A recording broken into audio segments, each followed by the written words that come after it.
70대 때 아버지 나 이제 그만해도 되죠 하고 교회를 정리를 하고 교회와 집이 너무 멀어져서 정리를 하고 이제 쉬게 되었습니다. 쉬는데 그때 저에게 온갖 육체적인 질고가 닥치기를 시작해서 3년 동안에 코 수술했죠, 눈 수술했죠, 척추 수술했죠, 대상포진 알았죠. 또 코로나를 2번 알았죠. 또 요도결석 알았죠. 그러니까 앰뷸런스에 실려가는 일이 막 이뤄지는 거고 그러는 거예요. 그런데 우리 대표 총재 목사님이 제발 당신은 한 번만이라도 강대상에 나와서 집회 와서 서라. 할 말이 없으면 나 이렇게 아파서 죽을 고생했습니다 소리만 하고 내려와라. 그러니까 이 강대상에 서 있을 힘이 없는 거예요. 다리에. 제가 이렇게 노인들 끌고 다니는 이 구루마를 끌면서 다니는데 여기 한 발을 내리면은 뒤에 발이 따라서 내리지 못하고 올라서려고 해도 올라설 수가 없었어요. 다리에 힘이 하나도 없었어요. 그럴 지경인데 와서 그냥 서서 한마디만 해라. 1시간을 당신은 못 버틸 것이다. 이래서 할 수 없이 목사님이 설교 제목까지 정해줘 가지고 그래갖고 제가 가서 설교를 하고 그날 오후에 저기 그 철원에 가면은 한탄강 그 계곡을 제가 걸어 내려갔습니다. 아멘. 할렐루야. 물론 똑바로 바로는 못 내려가서 뒤로 찍고 뒷걸음으로 해서 한탄강을 걸어 계단을 내려갔다가 다시 올라올 때는 4발로 걸어 올라왔습니다. 그 후 제가 걷기 시작을 하게 되었습니다. 아멘. 그래서 제가 지금 이렇게 멀리 오기 싫고 계단 많은 데 가기 싫고 저 계단 많은 데 가면 오르내리는 게 불편해서 힘이 들어서 병이 납니다. 그래서 가기 싫고 제가 여기 이렇게 집회를 오기 전에는 지금도 병원에 가서 이 척추에다 신경마비 주사를 맞아야 여기 와서 서서 설교를 할 수 있는 사람입니다. 근데 제가 여기까지 따라오는 것은 우리 권사님처럼 나 영원히 걷지 못할까봐 무서워서 하나님이 나 영원히 못 걷게 할까봐 무서워서 그냥 힘들어도 척추주사 맞고 영양주사 맞고 이러면서 척추주사 맞아보지 않은 신경주사 맞아보지 않은 사람은 모릅니다. 신경에다가 주사를 놓으면요 왜 우리 이렇게 어떻게 해요? 팔꿈치 탁 벽에 붙이면 전기가 어떻게 와요? 그거 몇십 배 몇백 배 되는 전류가 이 하지를 관통하면서 막 이 혈관과 다리가 다 터지는 것 같은 고통을 겪어야 그 척추 신경주사를 맞습니다. 그러면서도 맞는 순간 아프고 죽겠고 정말 기어나오고 양쪽에서 붙잡아야 되고 이럴 정도로 기어나오면서도 그 주사를 맞는 이유는 맞고 나면 며칠은 걸으니까요. 잘 걸을 수 있고 잘 덜 아프니까요. 그래서 걷는데 제가 여기 올 때도 지난 금요일하고 지지난 금요일하고 2번을 척추 주사를 맞고 와서 내일도 가서 맞아야 하는 날입니다. 근데 이렇게 오게 해주시는 하나님께 감사를 드리고요. 제가 사람들이 먹지 않는 마약성 진통제를 가끔 먹습니다. 그거를 안 먹으면 몸이 너무 많이 아프기 때문에요. 그래서 제가 아까 집회하기 전에 뒤에서 제가 제 핸드폰을 쭉 열어봤었습니다. 제 얼굴이 이렇게 돼 있었습니다. 스테로이드성 항생제 그 부작용으로 완전히 이렇게 부어가지고 괴물 같은 얼굴을 하고 있었어요. 근데 그 주사를 그래서 안 맞으면서부터 제가 다시 이제 지금 많이 빠져서 거의 정상으로 돌아온 얼굴입니다. 저는 하나님이 정말 나를 얼마나 사랑하시면 또 얼마나 늦게까지 쓰시려고 이렇게 힘들게 하시면서도 이곳을 데리고 다니나 생각을 하니까 후회되는 게 하나 있어요. 저 21~22살 때 왜 맨날 골짝 빈들이도 복음 들고 가오리다 괴로우나 즐거우나 그리고 뭐 지가 잘났다고 십자가는 내가 지겠습니다라는 노래를 아무 뜻도 모르면서 그렇게 즐겁게 불러댔는지 제가 그 찬양을 불렀으니까 어쩔 수 없이 이 길을 가라고 하시는가 봅니다. 저는 오늘 세상 사람들은 문제 없는 사람은 단 한 명도 없다고 생각합니다. 어떤 사람이 어떤 문제를 가지고 사느냐가 가장 중요합니다. 문제가 나에게 닥쳤을 때 문제의 해결은 바로 내 옆에 있는데 아무도 그 답을 찾지 못하기 때문에 두려워하고 무서워합니다. 수학을 잘하는 사람은 수학 공식만 잘 외우면 수학을 잘합니다. 저는 수학을 학교 다닐 때 됐다 못했습니다. 영어나 언어 과목 국어는 맨날 100점을 맞아도 수학은 됐다 못해갖고 B반 교실에 가서 고등학교 때 공부를 했습니다. 영어는 A클래스로 가고 수학은 B클래스에 가서 공부를 했습니다. 수학을 못해서. 그래서 다른 거는 100점, 90점, 80점, 70점 뭐 다 해서 평균 뭐 85점, 87점을 맞을 망정 왜 그것밖에 안 나오냐? 수학을 뒤따 못하니까. 그냥 보통 못하는 게 아니고 뒤따 못했어요. 그렇게 수학을 못하니까 공식을 못 외우는 거예요. 공식을 외웠으면 되는데 그때는 공식만 외우면 된다는 걸 몰랐던 거지. 지금 예수를 믿고 내가 설교를 하면서 이제 내가 목사가 되고 보니까 문제의 답이 여기 있구나. 그러니까 수학도 공식만 알면 잘할 수 있구나. 그거를 이제서야 깨달은 겁니다. 그래서 지금은 수세 내는 거 잘해요. 더하기 빼기 곱셈 나눗셈 잘해요. 2차 방정식 뭐 그런 거 인수분해 이런 건 아주 못합니다. 더하기 빼기 곱셈 나눗셈만 잘할 뿐이죠. 그거는 곱셈만 구구단만 잘해오만 하더라고요. 그렇죠? 그래서 그거는 잘할 줄 압니다. 내 사는데 지장은 없더라고요. 돈만 잘 세면 사는데 되고 가계부만 잘 정리하면 사는데 끄떡없더라고요. 그래서 자기 문제가 바로 옆에 있는데도 사람들은 그 답이 옆에 있는데도 그 문제의 답을 찾기 위해서 머리를 쓰고 고민을 하고 근심을 하고 걱정을 합니다. 정말 문제의 해답만 알 수 있다면 아무 근심할 필요가 없습니다. 근데 우리는 조그만 일만 생겨도 얼마나 근심을 많이 해요. 그런데 여기 한 여인 선지 생도의 부인은 정말 비교할 수 없는 엄청 큰 문제가 앞에 닥친 겁니다.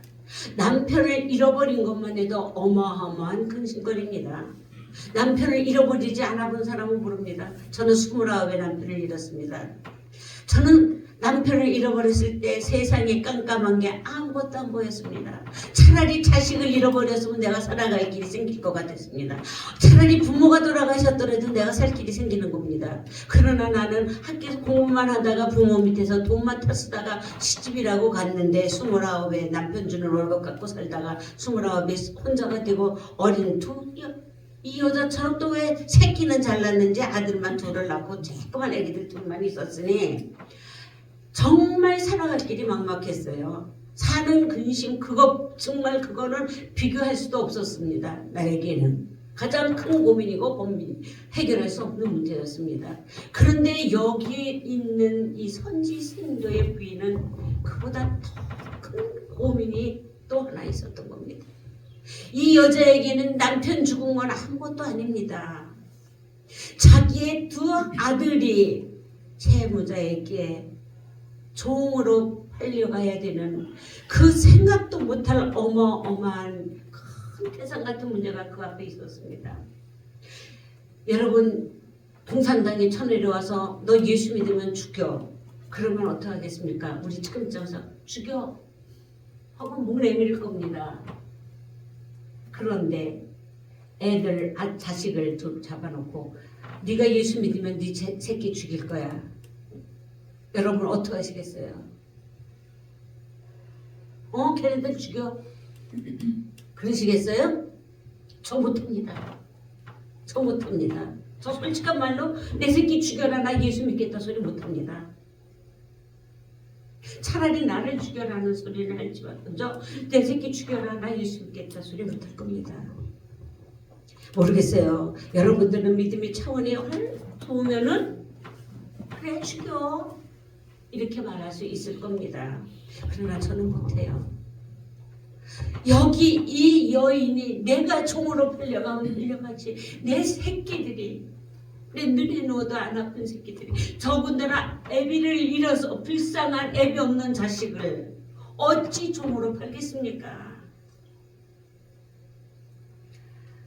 빚 때문에 팔려가는 그 아들들을 둔 이 가부의 심정은 누가 해결해 줄 수 없었을 겁니다. 얼마나 답답하고 급했으면 엘리사를 찾아갔겠습니까? 우리는 큰 문제가 닥치고 해결할 수 없을 때 비로소 와서 무릎 꿇고 울며 애걸복걸하고 아버지 내가 전날에 뭐 잘못했고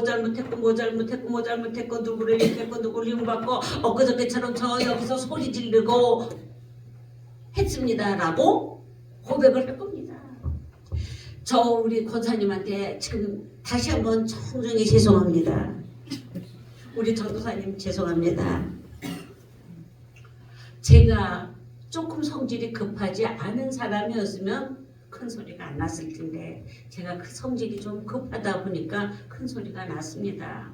그래서 나 이렇게 돌아보는 순간 권사님과 전도사님이 앉아있는데 몸둘 바를 몰랐습니다. 아니 예수 믿으라고 잘하라고 좋은 소식 너네들 본이 돼서 차례서 천당 가라고 전화로 온 사람이 본커녕 피해가 됐으니 이거 몸둘 바를 정말 몰랐습니다. 너무너무 죄송하고 하나님은 이미 너 잘못했다는 거 이제 뭐 어떤 걸 주시겠죠. 그렇지만 사람에게 상처 주는 그런 마음을 아프게 해드려서 너무너무 죄송하고 정말 다시 한번 정중하게 사과드립니다. 이 과부는 자기 자식을 그렇게 하면서 엘리사를 그제야 찾아갔잖아요. 우리도 정말 문제가 급하고 다급할 때 하나님 앞에 와서 무릎 꿇고 고백하며 용서를 빌고 해결해달라고 매달리잖아요. 그런데 이 과부처럼 그렇게 하면 정말 얼마나 행복하고 좋겠습니까? 유행이겠습니까? 그러나 사람들은 문제가 닥치면 그 종류의 사람만 있는 것이 아니라 다른 유형의 사람들도 있습니다.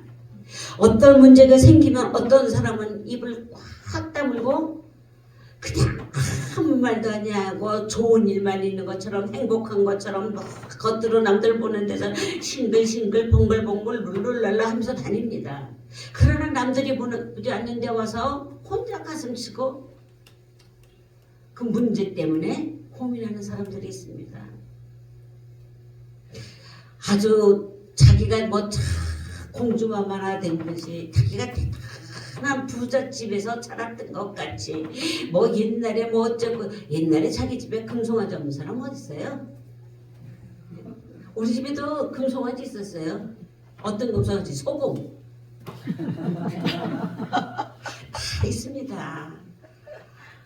그런데 없던 금송아지도 있다고 막 나와서 자랑하고 자기를 과거의 일을 높여서 이런 가식하고 위선하고 숨기면서 자기의 문제를 감추는 사람이 얼마나 많습니까? 저 사기꾼들 보세요. 사기꾼들 얼마나 큰 문제가 있습니까? 그 사람들은 내일 당장 감옥 끌려가서 잡혀가서 소고랑 찰지도 모르는 사람들인데 자기가 그렇지 않은 양 큰 소리로 돈이 많은 것처럼 큰 사업장을 가지고 있는 것처럼 아니면 저기 청와대에 가까운 사람이 있는 것처럼 막 떠들면서 과식과 위선과 무슨 자기를 포장을 완전히 하는 그런 사람들도 얼마나 많습니까? 하나님은 가식하고 포장하고 위선하는 자라시랍니다. 그래서 바리새인들이 어떻게 했습니까? 가식하고 포장합니다. 나는 11조도 드렸고 나는 구제도 했고 나는 뭐도 했고 당신이 하려는 거 다 했습니다. 라고 바리새인들은 자기는 천국 갈 거기다가 뭐래요? 나는 율법도 지켰습니다 라고 얘기합니다. 그러나 율법은 구원이 없습니다. 율법으로 구원을 받으려면 636가지의 율법을 다 지키는 완전한 자라야만 천국 갈 수 있습니다. 그래서 예수님이 의인은 없나니 단 하나도 없나니 예수 그리스도의 보혈에 씻김이 없고 예수 그리스도를 향한 고백함이 없으면 절대로 천국은 갈 수 없습니다. 그런데 바리새인들은 회칠한 무덤, 깨끗하게 하얗게 무덤에다 회칠을 해놓고 우리나라 같이는 잔디나는 무덤이라서 회칠한 무덤이 아닙니다. 그들의 무덤은요, 저는 필리핀에 갔을 때 볼 때 그들의 무덤은 어떤 무덤이냐면 세면으로 이렇게 사각형으로 상자를 만들어 놓고 그 속에 시신을 넣고 뚜껑을 덮어버리고 어디 두는지 알아요? 큰 길가에 쭉 놔둡니다. 보도부로 같이. 그게 묘입니다. 그러니까 그들이 회칠한다는 얘기가 이해가 갑니다. 그걸 깨끗이 남에게 무덤이라는 표시를 안 하기 위해서 칠을 하얗게 해놓는 겁니다. 그렇게 깨끗이 해놨지만 그 속에는 뭐가 있어요? 송장이 썩어갑니다.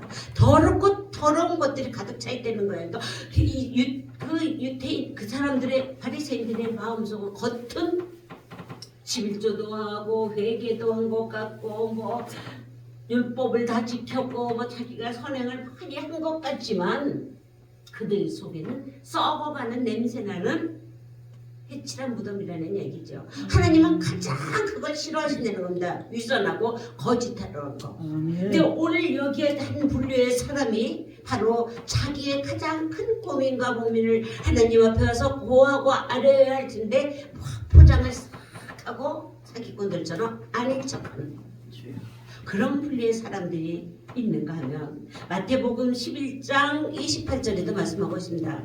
수고하고 무거운 자들아 다 내게로 오라 내가 너희를 쉬게 하리라 했습니다.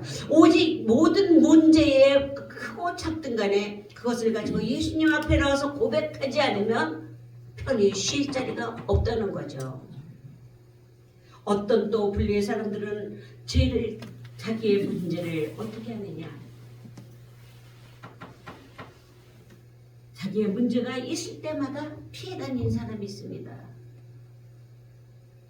자기 탓이 아닌 것처럼 싹 피해서 빙빙 돌아다니는 사람이 있습니다. 교회에 문제가 생기면 그 교회를 떠나서 다른 교회로 가는 사람 많죠.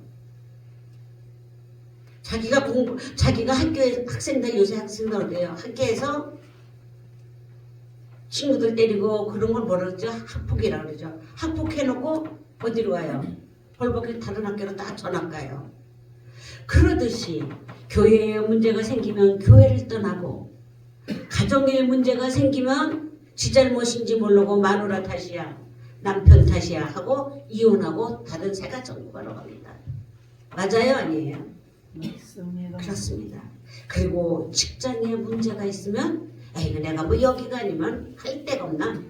내가 뭐 하민 봉사회가 아니면 뭐 봉사할 데가 없나? 하고 떠납니다. 이리저리 다니는 사람들 치고 정직한 사람 없고 성실한 사람 없고 잘하는 사람 없습니다. 문제가 있으면 거기서 해결을 받고 거기서 고침을 받아서 거기서 쓰임을 받아야지. 이리저리 다니는 사람 교회의 말썽쟁이고 직장에도 제대로 직장 못 들어가요. 그렇게 자기의 문제를 그곳에서 그 자리에서 해결하려고 들지 않고 다른 데로 돌아다니면서 피해다니면서 해결을 보려고 하는 사람들도 있습니다. 그러나 아까 이 세운지 생도의 부인처럼 내 문제를 바로 주의 하나님께 주님의 사자에게 와서 고하면서 그 문제를 해결을 찾아야 한다는 거죠. 모든 문제의 해답은 어디 있느냐? 바로 내 곁에 있습니다. 내 곁에 있는데 내가 아니냐? 나 때문에가 아니야. 너 때문에야. 우리는 내가 이혼한 사람들을 만나봤는데요. 제가 교회를 혼자 과부가 하다 보니까 어떤 사람이 많이 오느냐면 여자들 혼자 된 여자들이 교회를 많이 찾아와요. 상담한다고. 와서 보면은 맨 자기 남편이 잘못했다는 얘기만 해요. 근데 남자가 이혼한 사람이 오면 우리 마누라가 바람 펴서 이혼했대요. 아니면 돈을 많이 써서 이혼했대요. 그러니까 남자는 여자가 잘못했다 그러고 여자는 남자가 잘못했다 그러더라고요. 잘못은 먼저 나를 돌아보면서 찾아야 된다는 겁니다. 내 둘이서의 둘 다 똑같으니까 이혼도 하고 싸우기도 하는 거예요. 한 사람이 대꾸 안 하면 안 싸워집니다. 절대로 안 싸워집니다. 아무리 혼자서 소리를 퍽퍽 지르다가도 상대가 대꾸 안 하면 끝나요. 제가 우리 남편이 저 신혼 때 저랑 이제 다툼을 한 적이 있었습니다. 저는 남편이 신혼이니까 그나마 착해서 그때는 때가 덜 묻어서 뭐라고 하면은 울어요. 훌쩍훌쩍 울으면은 우리 남편은 신경질이 나니까 휙 하고 그냥 문을 열고 나가요. 나가서 한 바퀴 빙 돌다가 랄랄랄랄라 하고 들어와요. 그러니까 부딪히기 싫어서 나가서 소양강 바람 싹 쐬고 혼자서 돌아다니며 노래하다가 들어와요. 그러면 싸움이 끝나더라는 거죠. 내가 만약에 피해서 나가는 사람을 가서 잡아 끌고 들어와서 여기서 해결하자 그래봐요. 그러면 바로 이혼입니다. 그러니까 모든 문제는 내 안에 있더라는 거죠. 바로 어떻게 그 문제는 예수님께서 해결해 주실 수밖에 없는 겁니다. 이스라엘 민족들이 가나안에 떠나서 광야를 헤맬 때 목이 말라서 물을 찾았으나 쓴물밖에 찾을 수 없었을 때 모세를 원망하고 불평했지만 오직 거기에 단 한 가지 나무, 가장 가까이 있는 나무, 멀리 있는 것도 아니었어요. 가장 가까이 있는 나무 하나님이 지적해주고 가르쳐주신 그 나무 한 가지가 쓴물을 단물로 바꿔주었던 겁니다. 쓴물이 단물로 바뀐 것처럼 그 나무 가지는 가장 가까운 내 곁에 있었던 것처럼 어제 어느 분이 그랬죠. 행복을 찾기 위해서 행운을 찾기 위해서 행복을 밟아버린다고. 행운보다 행복이 더 좋은 겁니다. 행운은 요행을 찾는 거지만 행복은 요행을 찾는 게 아니에요. 그런데도 그 행복을 밟고 요행을 찾아다니는 불쌍한 사람들이 바로 우리가 아닌가 생각됩니다.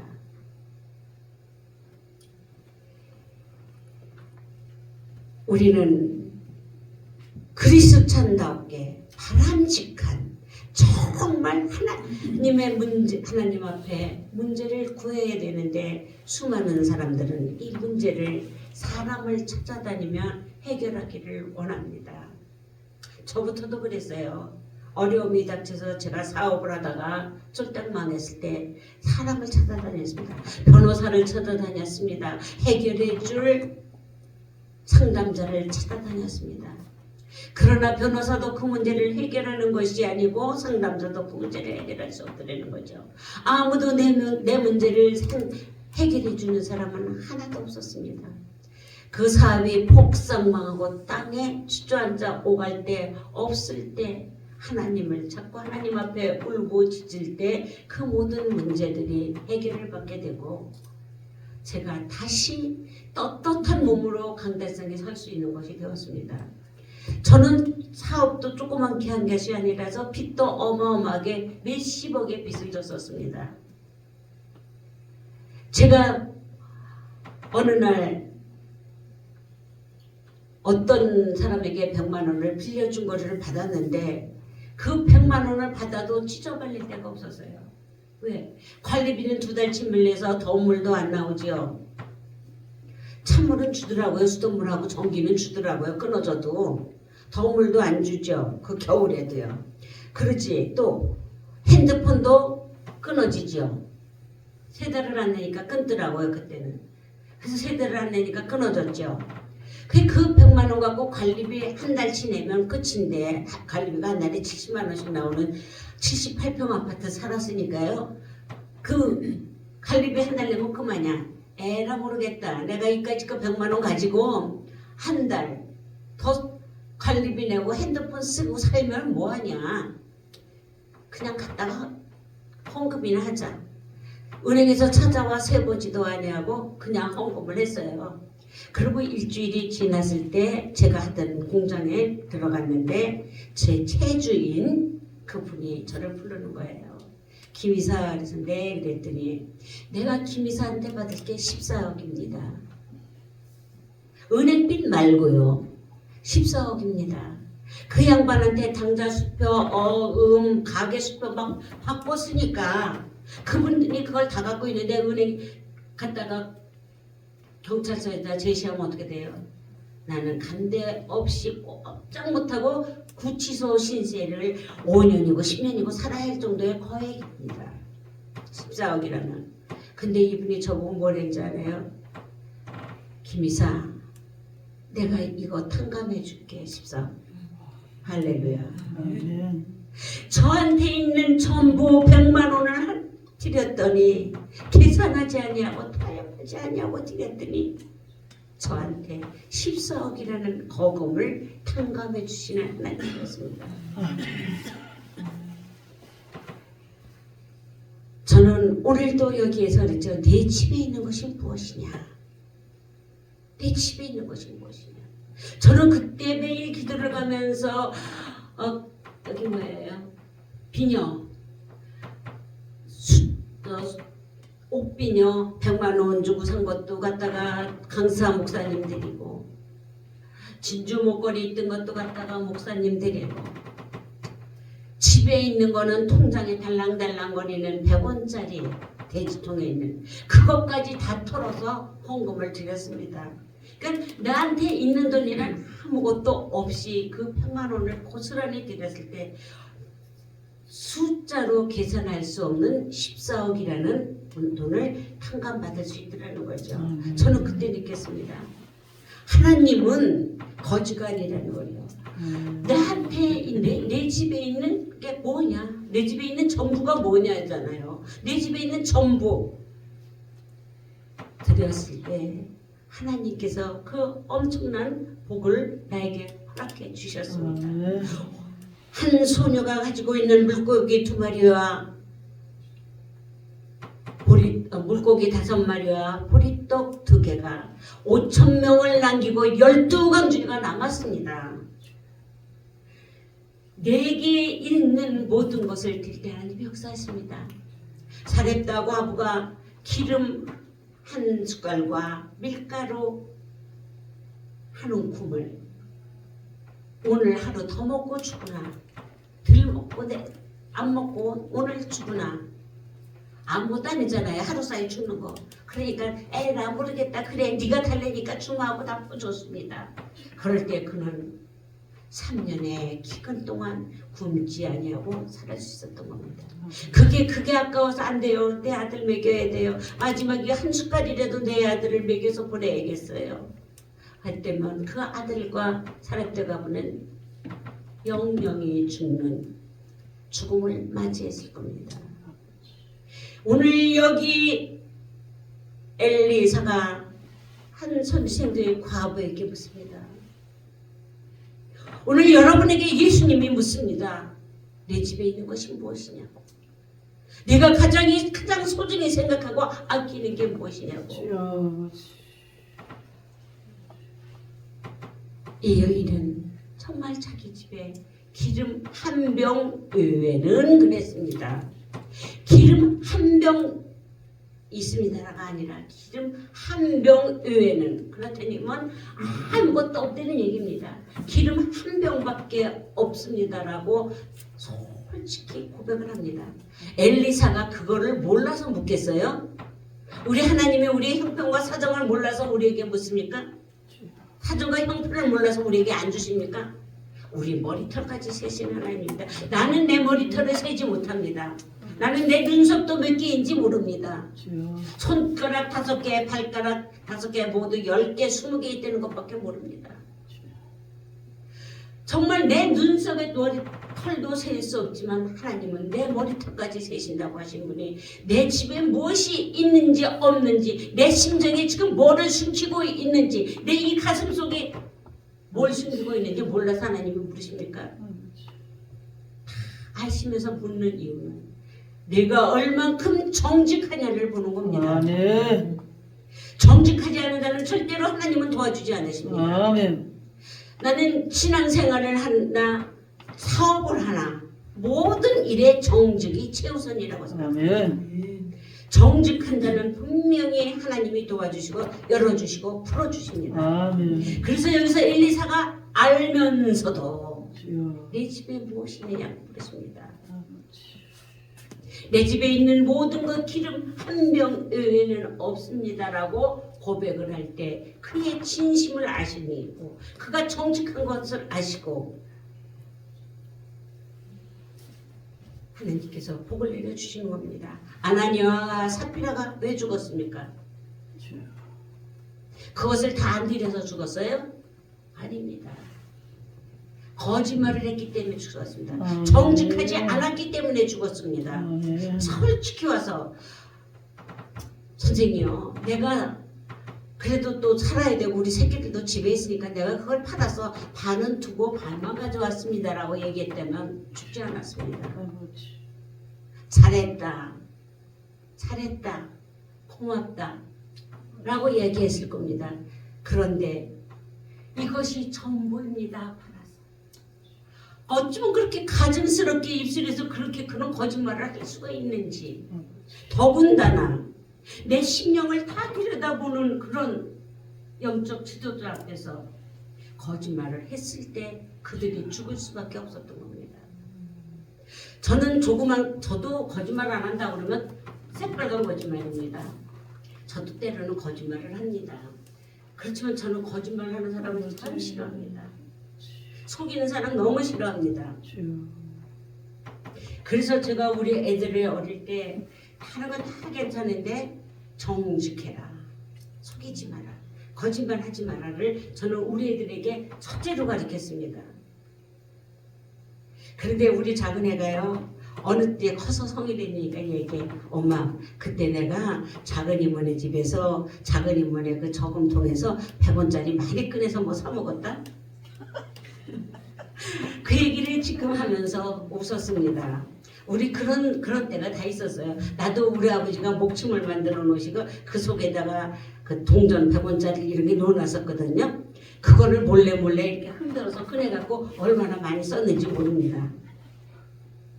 그래서 저는 제가 그런 과거를 지나왔기 때문에 우리 애들 주머니에 늘 돈이 떨어지지 않게 줬습니다. 행여 엄마를 속일까봐, 걔네들이 거짓말된 자리들이 될까봐 그런 적이 있었습니다. 그처럼 저는 정직한 자만이 하나님께서 기뻐하시고 복을 주십니다. 그래서 오늘 이 여인이 마지막 기름 한 명뿐이 옵니다라고 고백하고 가져왔을 때 뭐라고 그랬습니까? 내 집에 있는 전부를 고백했을 때 하나님이 엘리사가 그렇게 말합니다. 너는 나가서 많은 그릇을 빌리라 그러죠.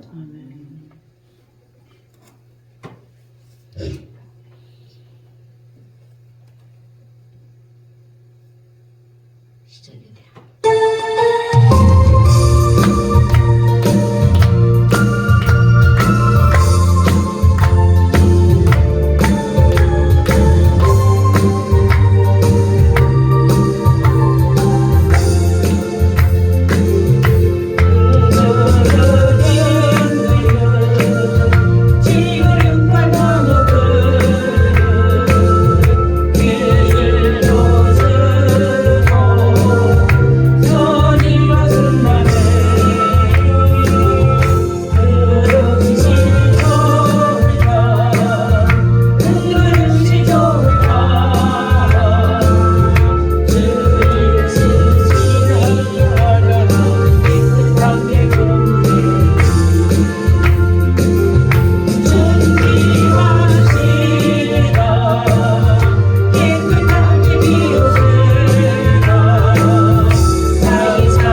과부가 얼마나 교우 관계가 좋은가, 얼마나 성도와 성도들의 관계가 좋은가, 얼마나 이웃과 이웃들의 관계가 좋은가를 보시기 위하여 많은 그릇을 빌어갑니다. 그 능력자가 그 그릇을 만들어서 여기를 채우라 할 수도 있습니다. 우리 하나님은 못하시는 게 없잖아요. 무소부지하시잖아요. 어느 곳에서든지 무엇이든지 하고 있습니다. 그런 하나님이 왜 나가서 빌려오라고 했습니까? 이 여인의 삶의 모습을 보는 겁니다. 이 사람이 정말 우애가 있고 교관계가 좋고 이웃 간의 관계가 좋고 정말 하나님들에게 얼마나 섬기고 베풀 줄 아는 그런 모습의 사람인가를 보기 위하여 그릇을 빌리라는 겁니다. 그 옆집하고 관계가 안 좋으면 그릇을 빌려주겠습니까? 안 빌려줍니다. 그러니까 얼마나 많은 그릇을 그가 빌려올 수 있는지를 그 모습을 봤다는 거죠. 우리 그리스찬은 무엇보다도 관계가 좋아야 합니다. 남을 섬길 줄 아는 마음도 있어야 됩니다. 그리고 남을 항상 아껴줄 줄 아는 마음이 먼저 있어야 돼요. 예수님이 뭐라 그랬어요? 나는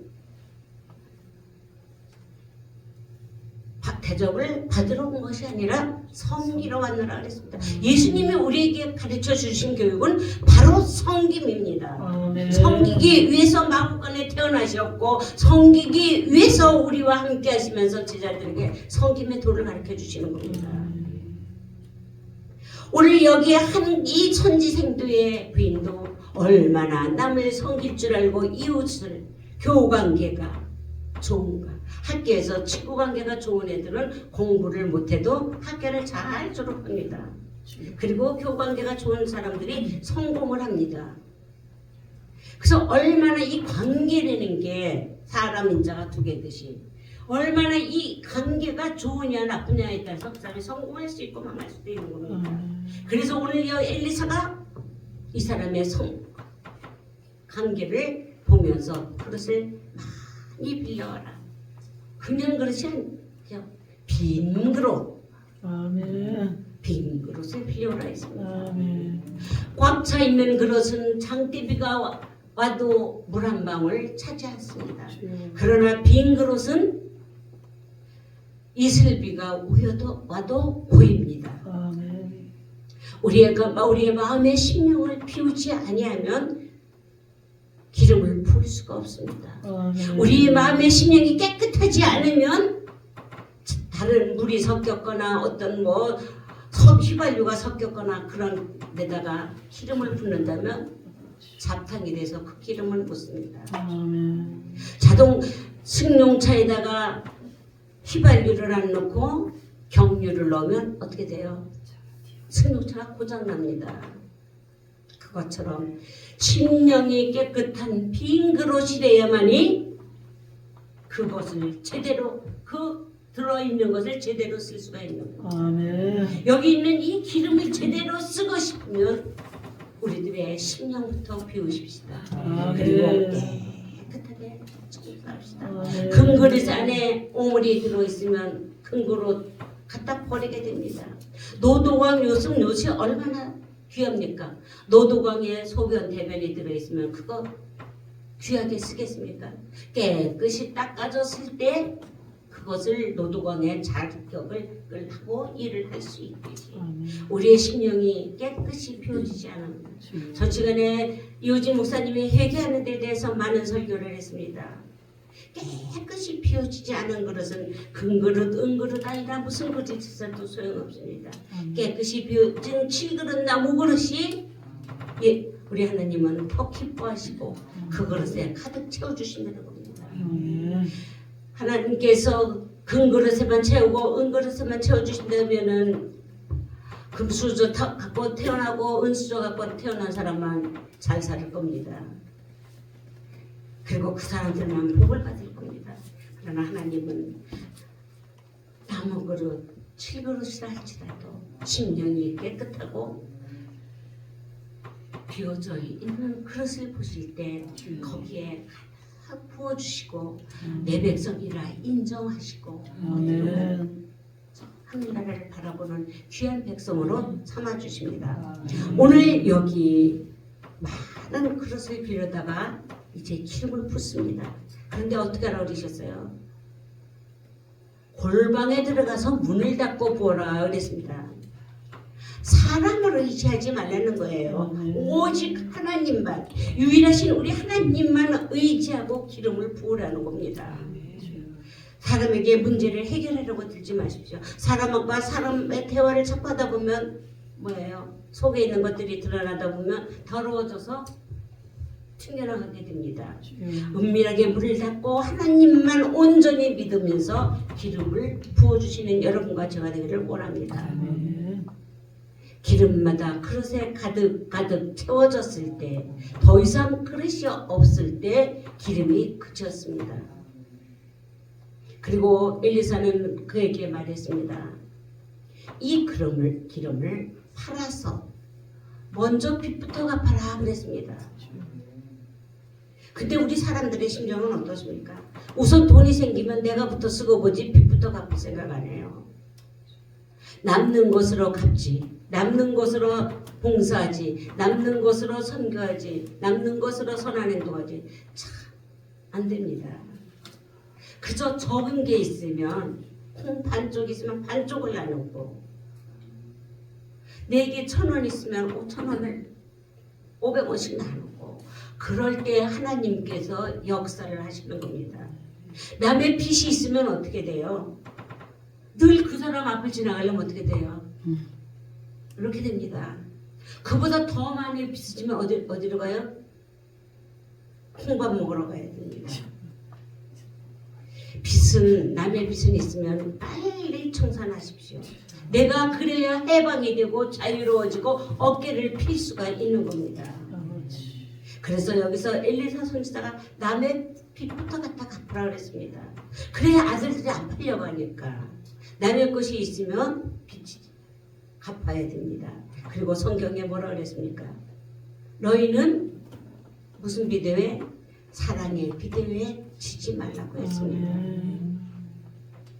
그래서 그렇게 하면서 그 모든 문제들을 해결받고 행복하게 남은 것 가지고 너희가 잘 먹고 잘 살아라 이렇게 말씀하시는 것처럼 이제 엘리사의 지시대로 잘 따르는 순종하는 그 여인만이 복이 임했던 겁니다. 오늘 우리 엘림샘교회, 저는 이름이 하도 어렵고 길어서, 그리고 이제는 이게 자꾸 내가 많이 죽어서요 한 번 듣고 못 외워요. 2번 들어도 못 외워요. 이제 오랜 시간이 걸려서 인식이 돼야지 외웁니다. 옛날 거는 왜 이렇게 잘하는데 새 거는 하나도 모릅니다. 엘림샘교회에 오늘 하나님께서 이 화부에게 주셨던 그 복이 여러분에게 이 교회에, 그리고 이 교회의 문제가 뭔가 뚫린 문제가 있습니다. 있죠? 뭔가 뚫린 문제가 있습니다. 그 문제가 막혀지고 해결되기를 원합니다. 지금 보면 그리고 또 한 가지 여러분들에게 제가 잠깐 가르쳐 드리고 싶은 거는, 여기 목사님들이 많으시니까 복은 누가 줘요? 복을 누가 줘요? 하나님이 주시죠. 축복은 누가 해요? 목사가. 누구요? 목사님. 예, 목사님이 합니다. 복은 하나님이 주시되 축복은 주인종들이 하는 겁니다. 왜? 축자가 한자로 보면은 빌축자예요. 하나님이 어디 가서 우리에게 복을 빌어다 주시겠습니까? 하나님이 최고 높은데, 최고 권위자인데, 최고인데, 우리 목사들이 하나님께서 복을 빌어다가 우리 성도들에게 주는 겁니다. 근데 우리는 그래서 우리가 축복할지어다 그러죠. 우리가 축복을 하나님께 빌어오는 겁니다. 하나님 축복해 주세요 하는 거는 잘못된 얘기예요. 그래서 우리가 조금 말도 자꾸 하나하나 목회자들이기 때문에 배워가면서 하는 게 좋지 않을까, 그런 생각 때문에 이 복 문제가 나오다 보니까 제가 잠깐 말씀을 드리고 싶었습니다.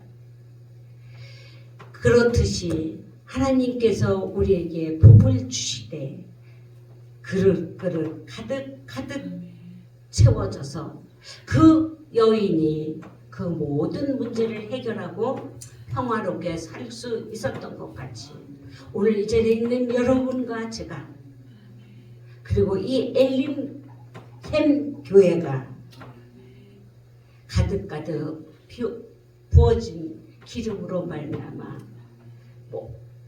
해결되지 않은 모든 문제들이 깨끗이 해결받고 큰 기쁨과 감사를 느끼며 평화로운 모든 이 자리에 오는 사람들이 평화를 얻는 그런 아름다운 동산이 되기를 진심으로 축원합니다. 할렐루야. 주님 감사합니다. 오늘 엘리